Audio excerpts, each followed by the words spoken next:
Hello and welcome. You're tuned to the Leg Up, your weekly thoroughbred preview show. And as always, joined in studio by Paul Maoate and Stephen Hunt. Morning, Paul. We're in for a big day at Te Rapa. Good fields, good betting fields as well. Wonderful fields, classy fields, as they should be on Legends Day. Legends Day, exactly right. And then we've got 9 legends leading them out as well, so that'll be a bit of fun during the day. Morning, Stephen. How are you? That is, yeah, very well, very well. Excited about the big day tomorrow. Yeah, exactly. No, it's going to be some fantastic racing, and Herby Dyke, BCD Group Sprint. The fields have come up very well indeed. Yeah, they have. The Phillies race is outstanding. As you say, the two Group 1s stack up. There's a pronounced favourite in the Herby Dyke. We'll touch on her in short term, but yeah, overall, I think Butch and the team will be very stoked with the 9-race card. Yeah, 100%. And I think we've actually got a man on track up there, Christian McCaffrey. Brendan Popplewell. Morning, BP. Might be supporting the 49ers come Monday. Well, I'm excited for a couple of things. That's right, Thad. Yes, of course, tomorrow's race betting Legends, and then, of course, on Monday, Super Bowl 58, with the 49ers taking on the Kansas City Chiefs. So there's a bit to look forward to over the next few days, but more so here.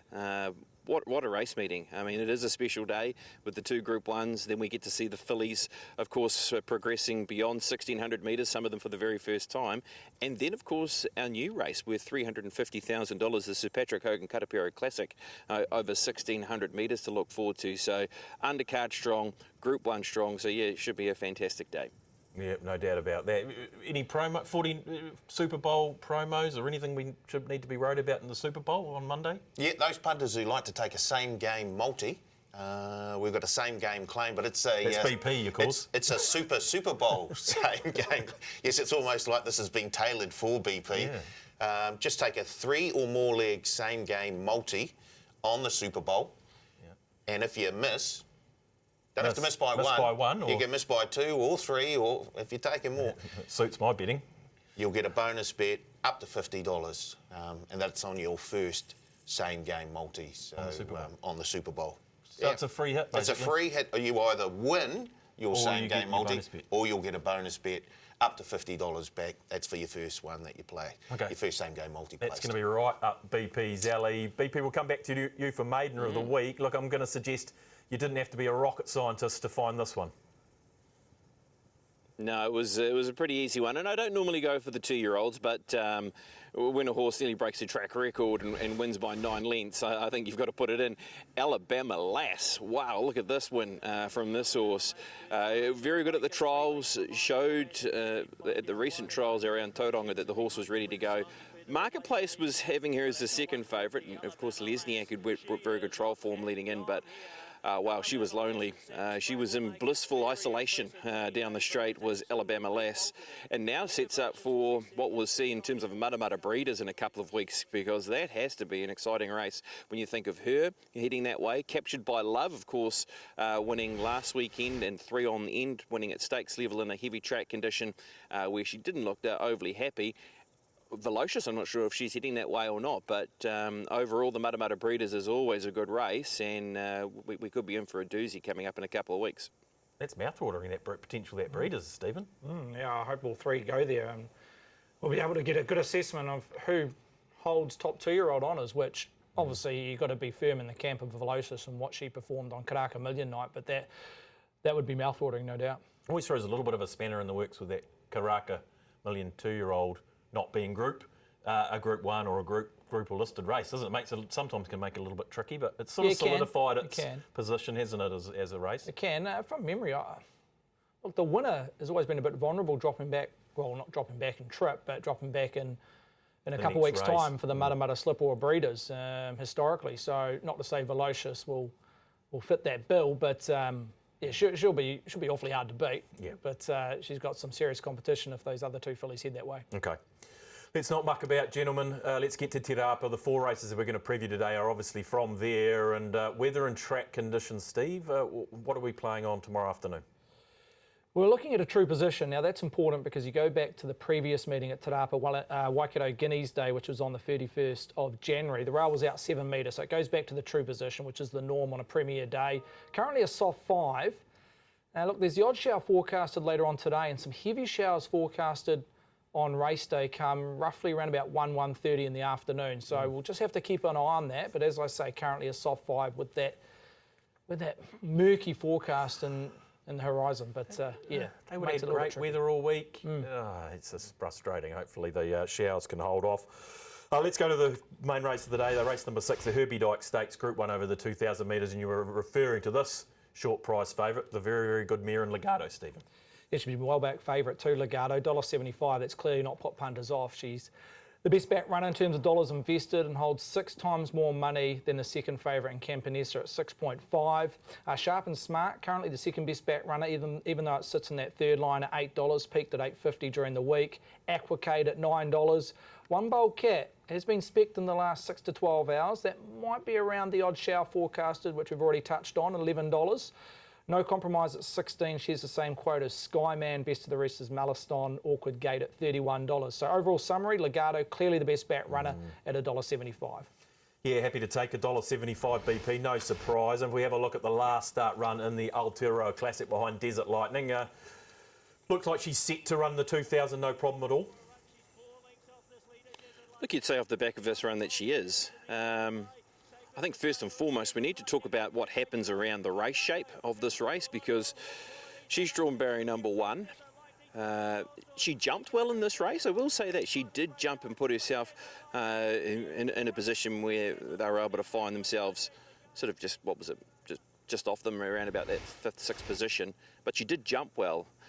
Now, what leads is going to be the big question around this race, because he doesn't look to be any real leader on paper, apart from maybe like a Skyman or a Mazzolino. Mazzolino sat outside leader in the Zabeel Classic and ended up finishing, what was it, into 4th position. Skyman has gone forward in a few races in Australia when you start going through his form line. So is he the horse drawn in barrier number 6 that could be the leader in the race? So I think that's the first problematic thing around the race, is what sort of tempo we will get. If she lobs 3 defence and there's a decent enough bit of pressure, she looks ready for 2,000 metres. Everything about what Legato has shown us, that beyond 1,600 metres you have to be quite excited about. Just the one thing that might be against her is just race shape and where she might end up, and it could be a bit niggly that way. Talk about, BP looks like he's nailed the map from, I've had a look at yours, Stephen, and it sounds and looks pretty similar to what BP's suggesting. So it is a bit sticky, I guess, the speed around the race? It is. Mazzolino, Skyman, which BP's already touched on. Look, the two on paper that could be 1-2 on the map. I think it's interesting around Warren Kennedy on Aquacade and Ryan Elliott on Legato. They're both drawn 1 and 2. I think there's a spot for one of those horses to be 2-back rail, and then the other horse will default back to 3-back rail. So it's a little bit of a battle duel between those two jockeys to find that vital spot, reflecting on what the speed might be to the 600, which is going to be below par from what we can see on the map. So we'll talk about Sharp and Smart in more detail, but he has visor blinkers on, and he was on speed, albeit 3-4 wide in this race last year, but I don't know, they might change a bit of tack and put him in the race as well from a sticky gate shape, Sharp and Smart. Yeah, look, I think his best chance to win the race is to make it a true 2,000 metre race, because he'll relish the extra trip, but I don't think he'll relish the crawl and sprint race shape. But yeah, he's an intriguing runner on the map, Sharp and Smart, just not sure where he totally fits. What about his last run, Stephen? We just saw the replay of it, Sharp and Smart. There was money from that. They finished 6th, but the first 2 gapped the rest, in fairness. He got beaten just over 11 lengths. Yeah, look, he's got a couple of things going for him. He goes back to his happy hunting ground, 2 from 2 at Te Rapa, including a derby last year. As we know, the derby was run at Te Rapa when Ellerslie was getting reshifted and developed. And he loves the 2,000 metres. I think that's a massive asset in terms of his preparation. He's now had a good foundation of 3 or 4 runs, albeit 1,600 metres and below. When he won this race last year, he hit a PB, a performance rating of 99.3. In his previous performance ratings, this campaign, he's around that mid-80 range. So you revert or convert that to lengths. He's roughly about 11 to 12 lengths off his PB. Can he get back to somewhere around those high 90s, which he'll need to win this race and beat the likes of Legato? That's a big improvement, a significant improvement in one run. Has he been on the improve, though, in terms of that performance rating over the last few? Not really. He's been hovering around that 85, 86, 87 in his last 2 to 3 runs.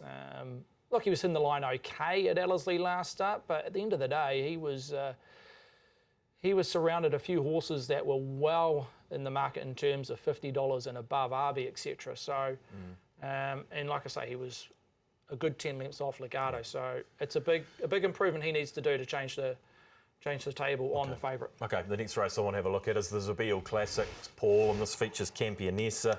No Compromise has been running very well and looked like Campionessa might have had a bit of a challenge on her hands. Aquacade in third as well. So there's some form to come out of this, and it was 2,000 metres. It was. I guess we look at Campionessa first, and I guess she'll be one that gets affected by the forecast rain if it does indeed arrive. If not, then you'd have to say she is a big challenge to Legato over the 2,000. She doesn't mind the 2,000 as long as the track is no worse than I guess a soft 5. I think she's right in it, and I'm guessing a number of punters are waiting to see if that rain does arrive tomorrow, and if not, then to have a bit of a go, and maybe jump on something else, as Steve has already mentioned, if the rain does arrive. Yeah, potentially. Well, what about Aquacade? No Compromise, BP. No Compromise has been going very well since she came over to our shores. Look, he has, and look, that run was. He looked like he was going to win at one stage, didn't he? He went up alongside Compromise to Campionessa, and he's ended up finishing into second position. I'm happy to give Aquacade another chance. I think Aquacade, just with how things potentially map for her, that she's going to be in that right spot. She's going to be handy enough to them. I don't want to be completely dropping her on what she's showing us. I mean, she did finish third in that race. She hasn't had a start since the Zabeel Classic on Boxing Day. Look, it is a race when you really start working through it that you can give a decent enough shout to a number of different horses here. Yes, Legato's 175. She is going to be the horse to beat. She sits 3 back the fence, and there's a good amount of speed in the race where they run even tempo. She's going to see out 2,000 metres, no problem, because she's going to have such a quiet trip in the race, and then it could be all about her exploding away from the opposition. But there are other horses here that have got credentials to their name, and Sharp and Smart's going to be a horse I think that will take some money. I think with what we've seen from him, once he gets to 2,000 metres and beyond, his record here at this venue, winning 2 Group 1s, 1 Bold Cat if the rain arrives. Yeah, there's just a number of unknowns and possibilities around other horses in the race. So, look, if Skyman goes forward, does that give him every chance of running a top 4 position? Possibly. But look, I keep coming back to it. I keep coming back to Legato winning the race if she does get that even enough tempo in the race with a soft trip in the run. Yeah, exactly. Well, speaking of Skyman, though, I do want to have a quick look at the Thorndon Mile because it does feature a number of horses, and this was a qualifier for the Summer Series as well. So horses had to drop back here, Steve, to get into that Summer Series bonus, which the winner is going to get $500,000. Campionessa down on the inside. Skyman's first run in New Zealand. It wasn't bad either, so there's a bit to take out of this Thorndon Mile. Yeah, Skyman in the Go Racing colours, just currently in around that 5th or 6th. Oh, sorry, he's a little bit further back than that, the stablemate. But look, yeah, 1 Bold Cat who looked the winner or looked right in contention at roughly around the 250 mark, but he just was a little bit one pace in the last furlong. Campionessa obviously was down in the IG. Total forgive when the rain hit at Trentham. She was roughly around about a $4 favourite at the start of the day. She boomed out to roughly around about $6.50 in terms of an SP because of that rain. So just forget she went round.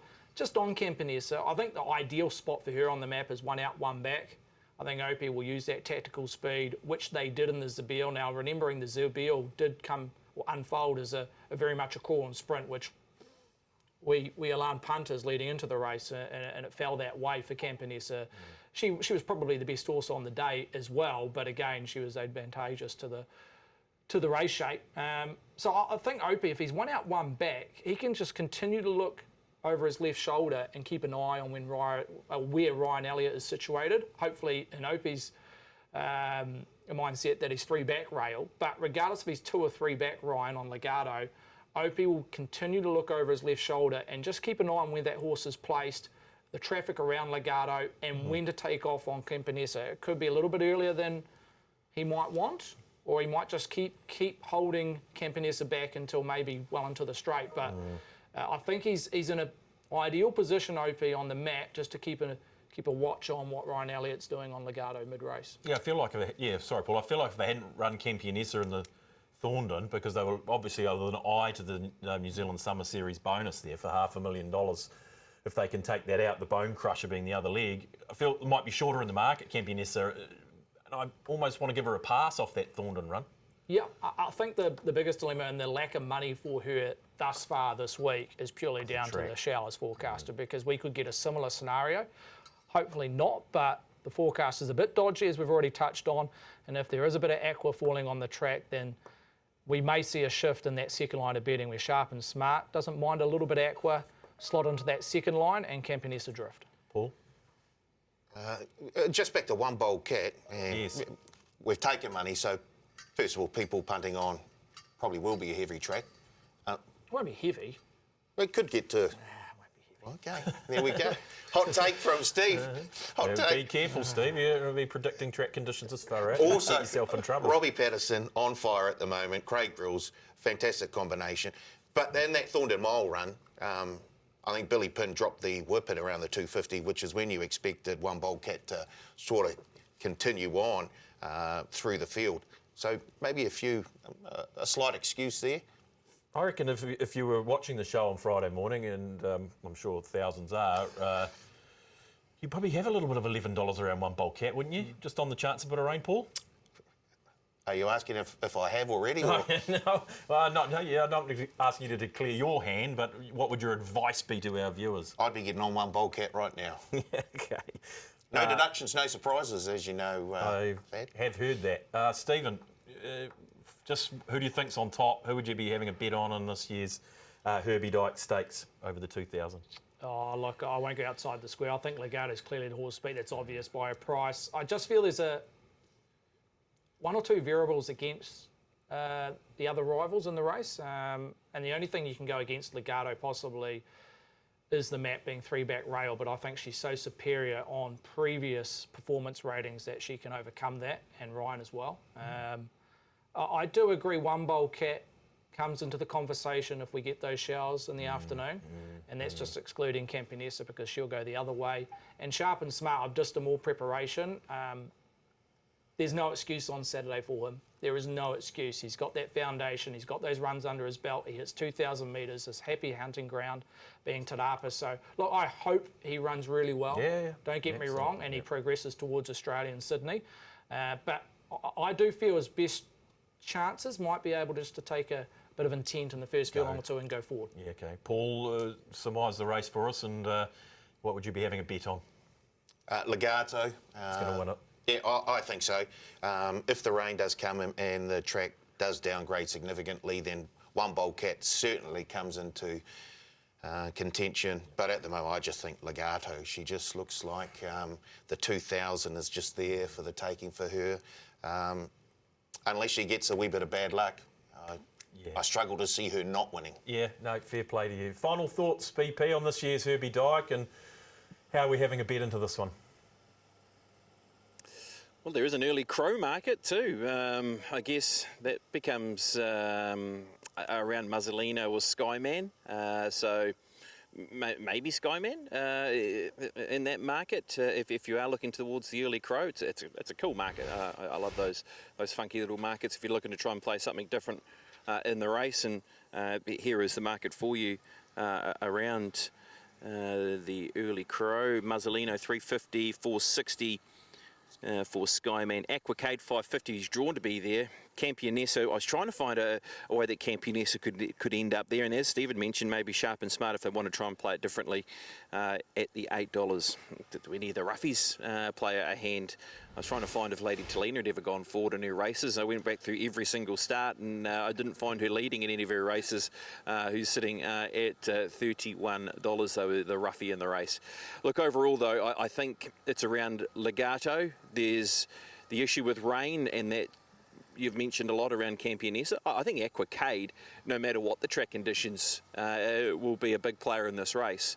And if the rain comes, well, it only enhances her chances, I think, to be a prospect in the race. So I like where she sits in the map, and I think she can be a top 4 player. But, yeah, it's hard to go past the obvious in the race, isn't it, in Legato. Hey, I got a lot of faith in you. I'll stick with you, kid, that's the bottom line. The much sought after Lano Sullivan Award winner is who this week, BP? Well, welcome back to Terry Moseley. He had a couple of wins on Saturday out of Wingatui and Collect Your Cash. This is a win. This is a big win. Of course, Haka Decree was the one that was very well supported in this race. And as we pick it up with Collect Your Cash, it's a horse who got a long way off them. Was a horse that even copped a little bit of a check just when turning for home, and then was able to really rattle into the race. Did Collect Your Cash. So as we see here, the horse is down the back straight, and I want to try and find that part of the race where he looms into it. So this is the part of the race here where Collect Your Cash is at the back of the field in the white cap, and just cops a little bump here when coming around the top turn, and then really bursts between runners, does Collect Your Cash. And here comes Terry through the middle and wins at a big price. Great to have him back. The LAO award to Terry Moseley.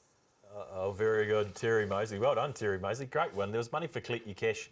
Both those Guineas races down south, but they knew something around Collect Your Cash, and that was a peach from Terry Moseley. The Terry Moseley fan club here at the TAB will Some be much-deserved love for Terry. Yeah, 100%, 100%. Okay, guys, race number 8 on the cards, the BCD Group Sprint Group 1 over the 1,400 metres, and good horse this, Stephen, our favourite. The unbeaten 3-year-old. Look, even money, and that's only just been shifted in the last 30 minutes or so on Friday morning if you're watching the show live. 2:30 we posted when betting commenced on Wednesday, Thaddeus. As I say now, flip of the coin at $2. Counts are roughly 50% of the hold and 3 times more money than the second best back runner, which happens to be number 13, Quintessa, the 3-year-old filly at a $7 price. That is her original quote. Whiteack $4.50 up to $5, just lukewarm there on the second favourite. Bonnie Lass $11 off an original price of $10.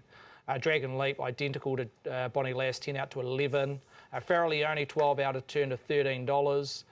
And I'm Wonderful Tonight, best of the rest at 21. So overall summary, best back runner sits with Crescetti, 7 from 7, looking to go 8 on the bounce, and Quintessa. So they're very keen on the 2 3-year-olds. Yeah, good to have the 3-year-olds in the race, BP. And the first replay is obviously Crescetti winning the El Manzor on Karaka Million night. He's I'll say funny horse. He's a very, very good horse. Never looks like he's bursting through gaps, and then the next thing you look up and he's 2 lengths in front on the winning post, dominant on the line. It takes a little while to wind up, but when he does, boy, he's got a stride on him. He does, doesn't he? And I guess in this race, you've got to remember he did have 60 kilograms, and he's taken a while to pick up a horse in front who was rolling and was going to be his biggest danger in the race, and he's ended up beating that horse quite easily in Merchant Queen. So you just got to love it when horses start running their wins together. It always takes me back to some of those horses, like Al Mace K, and even in the harness world, Courage Under Fire, and all those sort of horses, because when they start racking them up, it becomes a lot of fun, doesn't it? Because you keep thinking, wow, this horse could just keep going. How good is it? So I think it's great for the race. And I think he's a horse who's got the right barrier draw. We know that he can handle the right track conditions. He tackles the big boys and girls here at Weight for Age, and of course that is the big question mark for him coming into this race tomorrow. We haven't seen a 3-year-old win this race since Extravagant. We all know what Extravagant did after winning the 2,000 Guineas. He came here and he put a demolition job on them when winning by 8 lengths. So he may not win by that sort of margin, but he's a horse who's in that sort of era, I reckon, to 2016 Extravagant. He is a very good galloper, but he's got some good horses here to beat. There are some proven Group 1 horses in and around him here tomorrow. Just a word on Crescetti, Stephen, from you. What do we need to know about how he's been performing, and how good is he?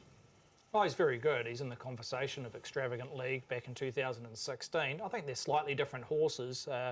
Extravagant, I think, looking back, was just a genuine out-and-out sprinter, where Crescetti potentially could be a gun miler in the years to come, even though he's already proven against his own age. But look, I think what's going to drive this price down into the red is a strong SP profile to date. You look at all his 6 starts as a 3-year-old. We know he had 1 start, and I think he SP'd roughly around about $5 as a juvenile about a year ago. But in terms of his 3-year-old career, he's had 6 starts, and they've all SP'd in the red, with peaking $1.80 a few starts back. So, all the algos, all the pros, they'll be looking at that, and their computers will be spitting out Crescetti. So, look, I think with Warren Kennedy on Crescetti, obviously he's elected to ride the 3-year-old in front of Whiteack.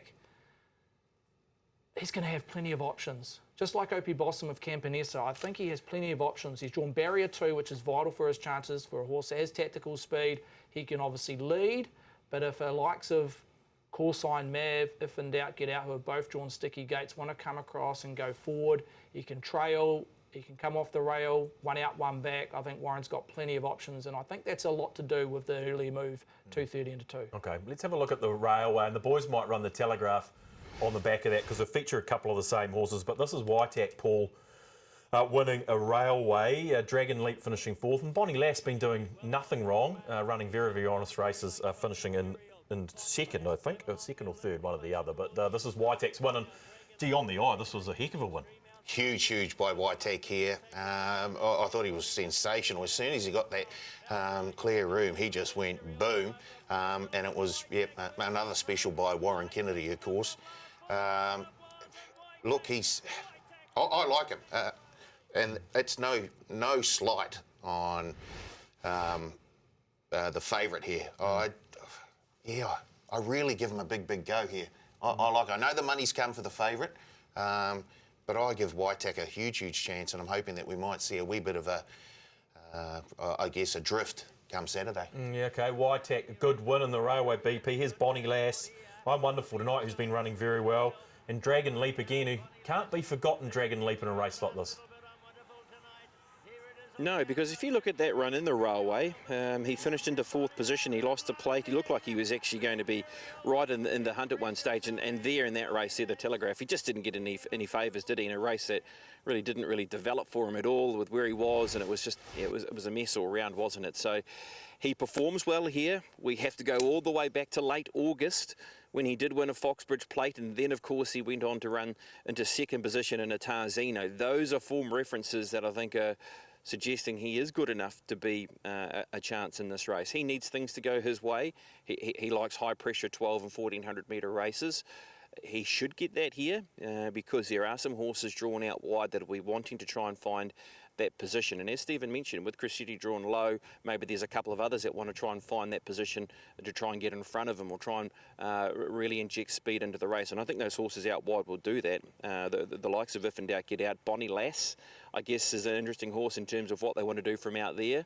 Do they try and find a position for her close to speed? She's been amazing this campaign, hasn't she? I mean, to run 2 Group 1 placings in our 2 feature sprint races, yet she's still hovering around $10. It's quite hard to believe, isn't it? And I even think Farrah Leone's a sneaky chance. Now, we spoke about Rain beforehand. Well, surely Rain brings her into the race. Farrah Leone, drawn barrier number 1, 1400 metres. She's Group 1 placed a couple of starts ago.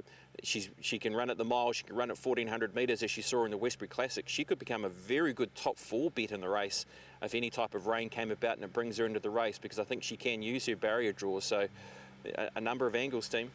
Yeah, there are. If you can get away from Crescetti, there's a bit of depth there. But the other 3-year-old in the race, which adds a lot of interest, is Quintessa, Steve. And this is the replay of Quintessa winning the Levin Classic. It was a 10 out of 10 ride from Opie on this occasion on Quintessa, which you expect at the elite level. But my slight concern, Thaddeus, is 16 back to 1400. It's not a total knock. It just is a slight concern for me. Saying that, I think Maddie Cameron, who gets the services aboard this filly with the weight around the 3-year-old fillies that wait for age, but I think she's going to hit a flat spot at some stage in the race because she's dropping back in trip. And Maddie Cameron is, we know, a strong jockey who can get busy early on. I think she'll need that roughly around the 600 metre mark. She may look a little bit flat-footed at a vital stage because I think they'll go at least even tempo here. But dropping back in trip, I expect this horse just to hit a flat spot at roughly around the 600 metre mark. So Maddie will have to keep busy on her. But if she can stay intact around those top 3 or 4, because I map it just forward to midfield, she'll be hitting the line very, very strong. So, look, she doesn't win her races by big margins, so hard on the mouth stuff if you're going to back her. I think if she wins, she might be one of these horses that just gets over the top of them late. But, look, she's in the conversation, there's no doubt.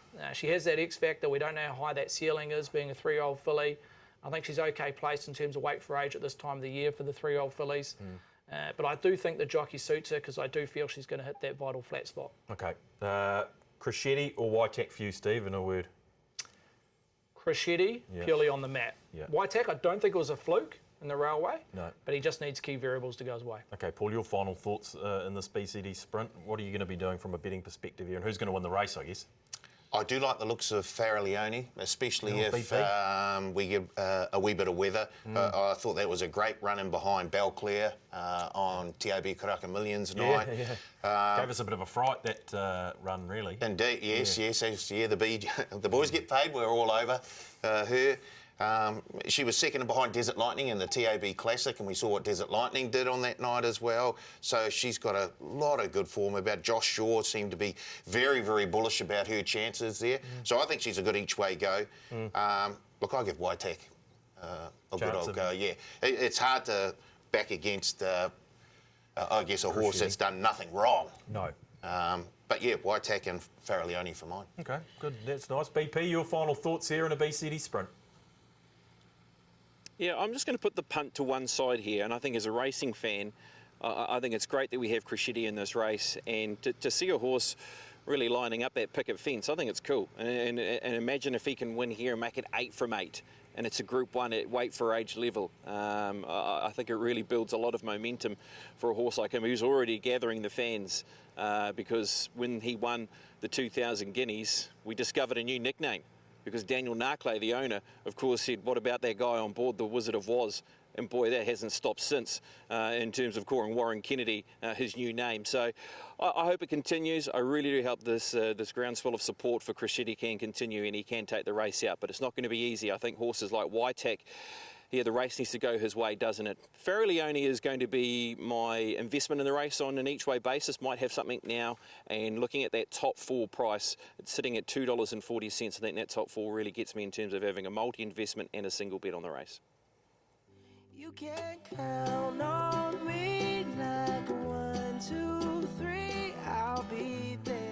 Crunching the numbers time on the leg up. Steve, we need you to crunch a bit of data for us. What have you found over the last wee while for us? Just going to go back to Ellerslie meeting, the feature meeting a couple of weeks ago at Ellerslie, the Karaka Million, and just going through the 6 races in general. But we'll start the back end of the program, kicking off with the 2-year-olds, Velocious, over the 1,200 metres. Look, she ran comparable on the clock to Crescetti, but carried 10 kilograms more versus weight for age. So on that score, when a 2-year-old runs compared on the clock to a proven good 3-year-old / Crescetti, it's invariably a seriously good performance. So you look back historically, I think Velocious is in the conversation as one of the better Karaka Million winners. So big thumbs up for her. Heading to race 5 for the 4-year-olds, the TAB Karaka Million. Look, a very quick overall time, Thaddeus, 1:32.53 for the mile. The first 400, they ran 23 and change, which was faster than any of the earlier 1,200 metre / sprint races. So, look, overall speed rating, no knock there, 2.2 lengths versus the class. And when you normalise it against a 3-year-old event, 3.4 lengths superior. So again, Rated Desert Lightning, just on an aside, just a quick aside, Steve. Oh, I think so. Look, any horse that's won a TAB Classic, formerly known as the Captain Cook, and then win the Karaka 4-year-old mile, heads to Australia, targeting I think an Australian Cup, an all-age, all-star mile possibly. I mean, yeah, we'd be very excited. But look, he's gained that underrated tag purely on being a bit of a bridesmaid as a 3-year-old. So, but back to the last race, the 3-year-old Karaka Million. Look, I gave Orchestra a performance rating of 98. So you compare that to her stablemate in Pro S 12 months ago. Pro S recorded a 98.8. So on that score, they are comparable. And we see her next Saturday take on the boys in the Avondale Guineas. And obviously, her performance will dictate where her SP lies come the Derby. Yeah, okay. That's very interesting. And Ellerslie playing pretty similar to what the old Ellerslie is at this stage, or is it too early to say? The rain adds another dimension on the weekend. Yeah, it does. Look, on my overall performance ratings, I'm using measures in a guide historically to come up with these numbers, but a lot of the data I previously used on the old Ellerslie I've been able to include into the new Ellerslie. But what you make of those numbers, looking back on it when I reviewed the meeting, the track seemed to play a touch faster after the rain fell.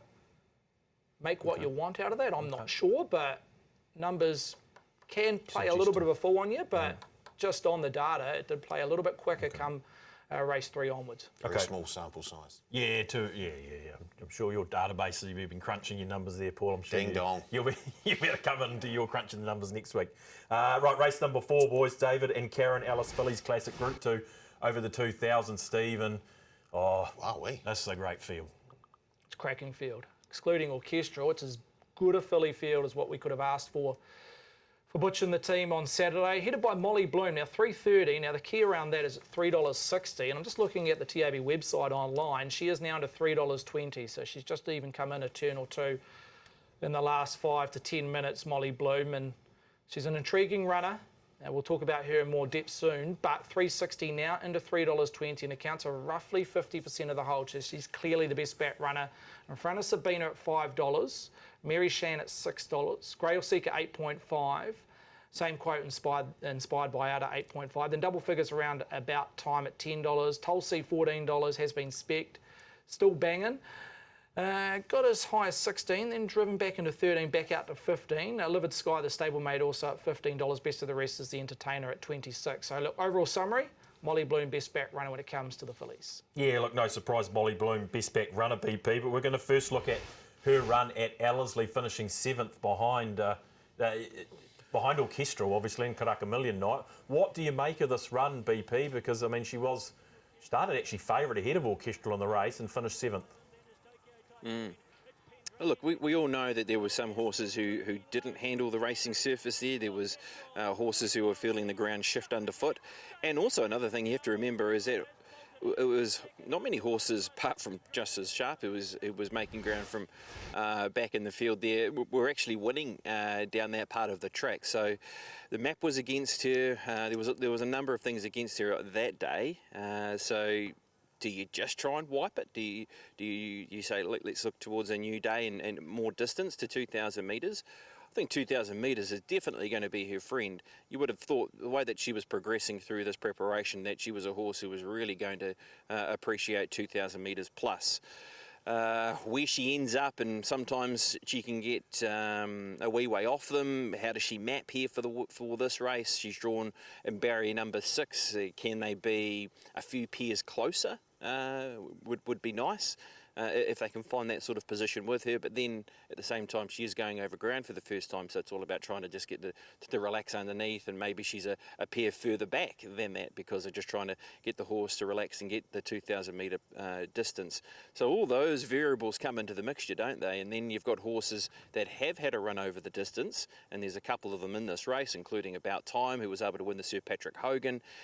You've got Mary Shan, who's got a good draw. You'd imagine with her being a daughter of El Manzour, she can take a very good position. She can be in front of Molly Bloom, a little bit similar to what we saw in the 8 Carat maybe, where Molly Bloom got the better of her in that race and finished over the top. You have Grail Seeker in that race as well, who's finished into 3rd position and has come out and run 2nd in a Desert Gold. So this is the run here, as I'm talking about with Mary Shan, that she had that tactical advantage on Molly Bloom, and that was always going to be the big prospect for her. She drew well, she was always going to position up, and she had that advantage on her, yet Molly Bloom still was able to beat her. But she got all the right runs in the race, didn't she? She rolled into it at the right time, and she was able to finish strongly over the top. Mary Shan, though, doesn't throw it away. Look how game and defeated she is.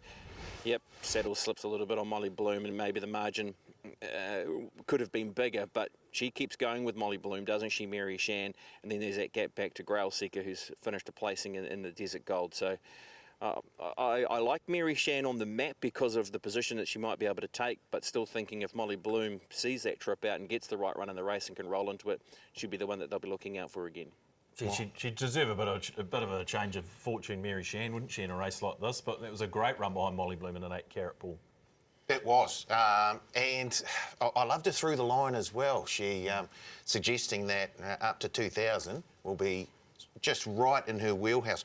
I guess the concern with Molly Bloom is that run on TAB Karaka Millions night.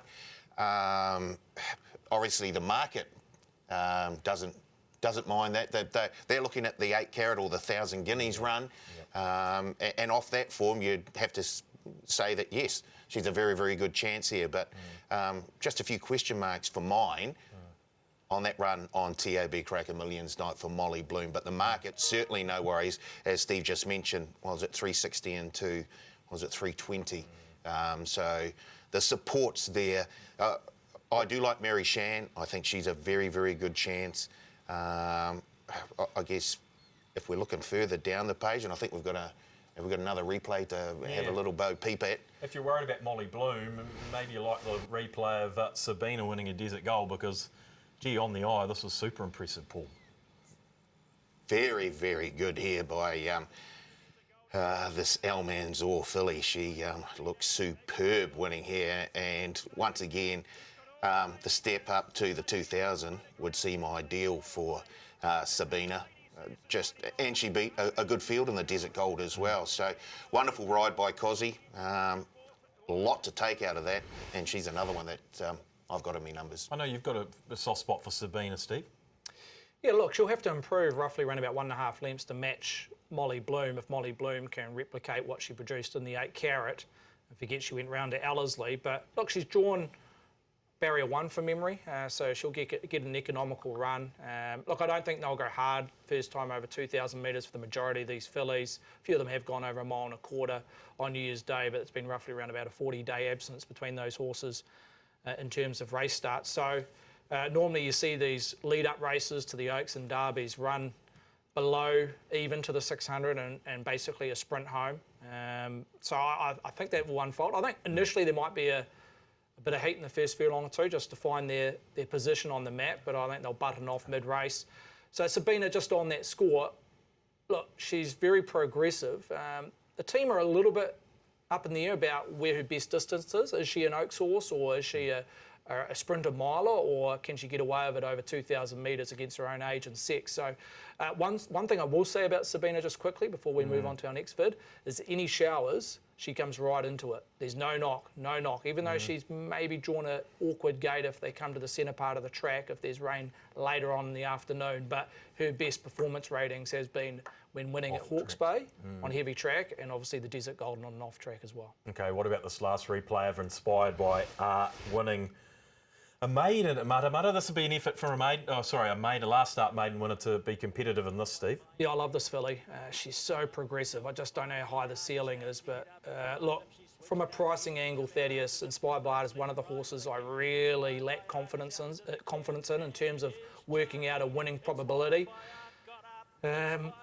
She's yet to have the numbers to put her in the conversation just in terms of foundation. Look, that Maiden win rated 1.5 lengths above standard, but she's still got to find 3 or 4 lengths off that win to measure up to the group class of what a lot of these fillies have producing. So not to say she can't do it, but on that score, I think her price drifts to double figures on the day. Yeah. Inspired by Art. I like how they drop back in terms of her on the map. They rode her as the best horse second up, I think, at Tauranga or Te Rapa, one of those 2 meetings in the early part of the new year. And they put her in the race, as tried to ride her with a little bit of aggression and as the best horse, but it didn't work out. I think she's ridden better cold and then get into her groove and gears and finish the line powerfully. So it wouldn't shock me at all if she won this race. I think she's really working back from an Oaks, and maybe her race like in a lowland, like this first time in the deep end, and then look at the lowland in a few weeks' time. But yeah, look, she's got any amount of ability and one of those horses that wouldn't surprise me if she got the thick of it. Okay. Your final thoughts here, Paul? Who are you having a bet on in this year's David and Karen Ellis Phillies Classic? I like Mary Shan's form coming into this. She deserves one, Mary Shan, doesn't she? Yes, and I hope this is it. So I'm happy to take. She's drifting slightly, probably because of all the action we've taken on the favourite Molly Bloom. Out to 650. Happy to take Mary Shan, but also, look, I don't mind the look of Grail Seeker. Yeah, another one that could deserve a bit of change of luck as well. $9. Very much so, yes. Okay, BP, give us your final thoughts here in the Phillies race. Yeah, there's a couple here I've nibbled in futures markets here for the New Zealand Oaks. Inspired by Art's one of them, and Grail Seeker. So I'm looking forward to seeing them getting beyond the mile and seeing how they do run here on the weekend. And it's not a case of them winning either. It could be them running well, seeing the distance out, running through the line, and then wherever they head from there, if it's a lowland or a sudden line vase before gearing up towards a race like New Zealand Oaks. So a lot of interest, I'm sure, for punters that have backed any of these horses that are on towards that New Zealand Oaks path if you've backed them in the futures. I think Mary Shan has a great chance to win the race tomorrow. She has the right barrier draw. She's at the right price if you want to back her at the each way. She was, 185, top 4. I thought that was good money for her because she, on the map, she should be in the first couple and running. And that's an advantage she'll have over Molly Bloom. Can she maintain that and beat Molly Bloom down the straight? It's all going to be down to her getting the right run in the race. I think if Molly Bloom does get the right track into it, she's the one they'll all be looking for. So Molly Bloom is my top selection, but I am looking at a top 4 market around Mary Shan, and I'm also very wary of what Grail Seeker and Inspired by Art will do in terms of an Oaks prospects with them running on, hopefully. So, yeah, good race in front of us.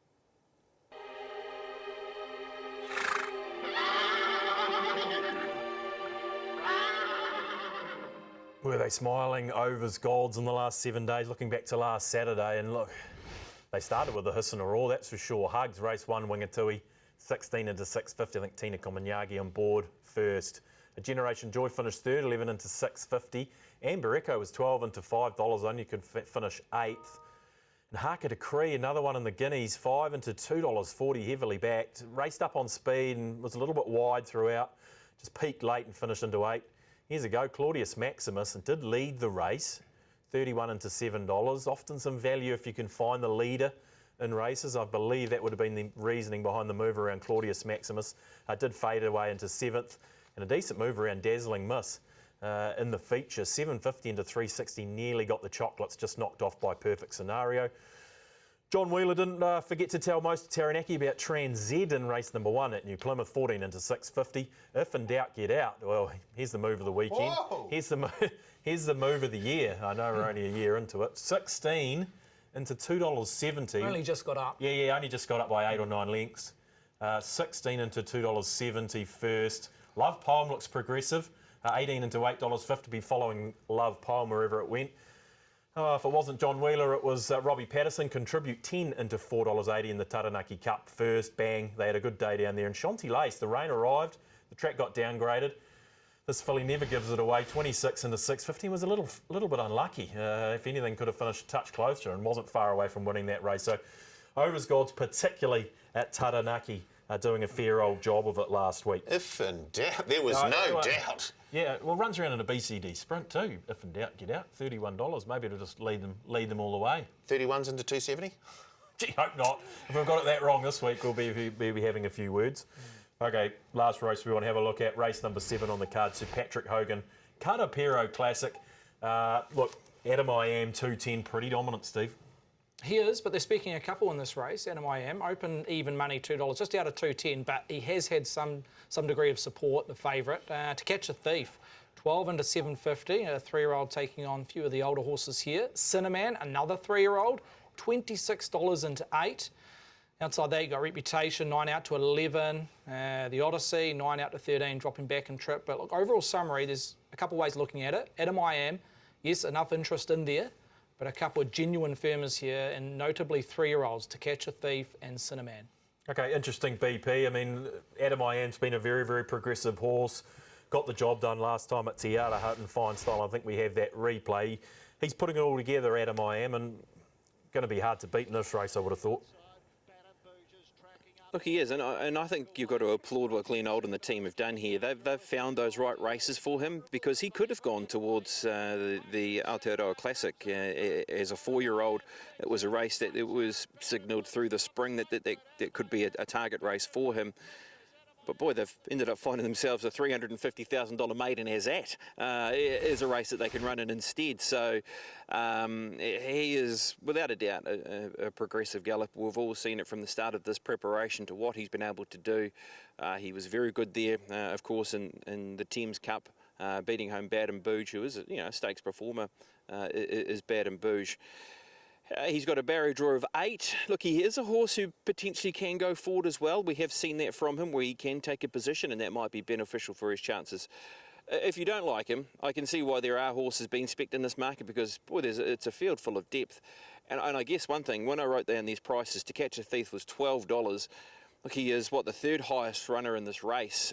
He's got Group 1 form. Yes, I know his form hasn't been at his best at his last couple when he's tackling those type of races, but he does find maybe that right race to rediscover that form and maybe even win a race. 12 starts for 9 thirds for To Catch a Thief. And Chorse, our maiden of the week, I noticed he's been a bit of movement for that. Cinnamon out of 11, classic, massive move on that horse as well, as Stephen said, 26s into $8. So you can see why there has been some movement away from Adam I Am if the $2 doesn't quite turn you on. Yeah, obviously, the $2 has meant that people have gone looking elsewhere, Paul, a little bit to a degree, and just trying to sort of iron this market out behind your favourite Adam I Am. Yes, and if you don't like Adam I Am, and there's no reason why you shouldn't like Adam I Am, has been very, very good up to date. But if you are looking for something somewhere else, and I always am. And the punters have already got stuck into this market with To Catch a Thief, Cinnamon, and Chari's already moving in. Yeah. I'll throw another one in the mix. Please. Wallen. Really liked the look of that run last time out at Pookie. Strong late, wasn't it? Very, very strong late. I think off the back of that, if Ryan can get Wallen just a wee bit closer, I think Shane Crawford and the team might just have a very, very nice gelding here. Yeah, I do like, and now out to $21. So I'm certainly happy to have a little each way go on Wallen. There's a bit there if you can get away from the favourite here, Steve, I would have thought. Yeah, I thought Vera Rose was the 1x3, 1x4 play. She continues to drift. I loved her run in the Desert Gold. You go back and watch that replay, which we watched earlier on when assessing the 3-year-old fillies. It was a race that was run at a very true tempo. It really favoured those horses in the neutral back markers, which we saw Sabina, Grail Seeker come from those positions and finish 1-2. But you look at Vera Rose, who was on speed. She was the only horse to stick on and finish in the top 4 or 5. The other leaders finished well back. So I think she can get her own time in front. I think there'll be a huge amount of pressure. She doesn't have to lead, but fit in the first 2 in the map. So I'm angling for a 3-year-old, which a couple have been spec, but a different one here in terms of the 3-year-old filly by Fioronte and Vera Rose. Okay, Steve, with Vera Rose, you're betting the race. You're with Wallen each way. I'm going Wallen. $21. There's a few moving parts behind the favourite BP Adam I Am, but you'll be sticking strong here, surely. Well, and it's a race for those Maiden of the Week followers that they'll be struggling with trying to work this race out. We've got at least 4 Maiden of the Week horses in this race, so maybe box them up if you are struggling. I keep coming back to Adam I Am, though I think it's a race that suits him beautifully with what he's done so far, this preparation. And look, he might keep drifting. There might be that money move for some other horses, so it'd be nice if he pushes to that 220, 230 zone. I'll be there waiting in the wings if he does.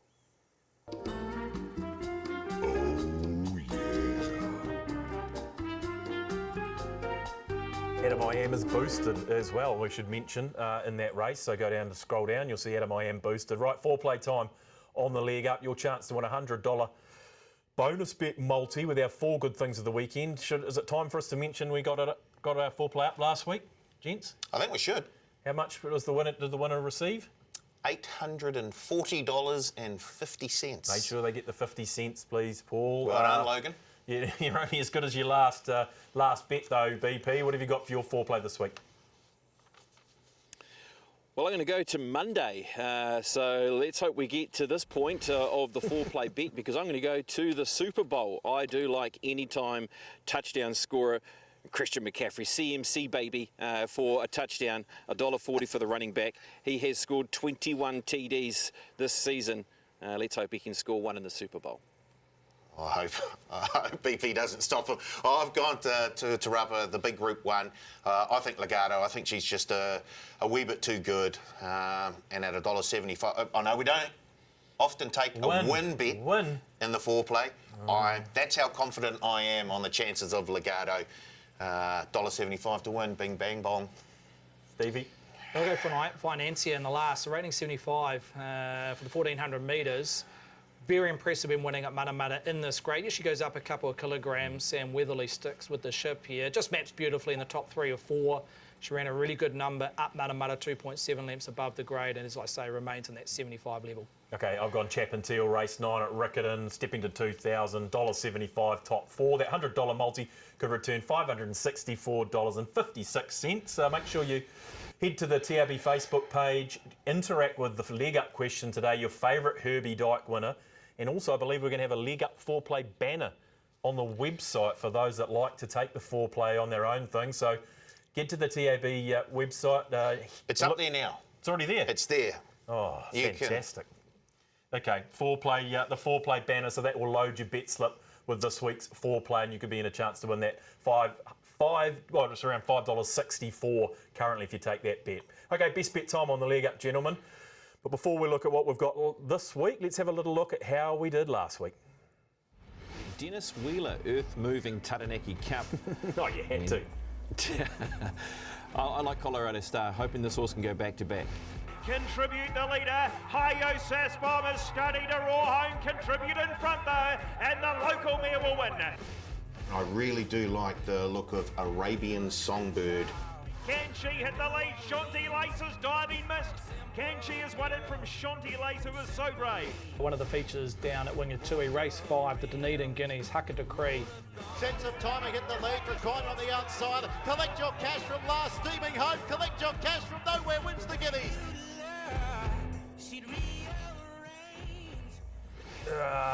Let's call that an off week for this week. So we're going to be back on song this week. BP, starting to run out of time, but where's your best bet this weekend?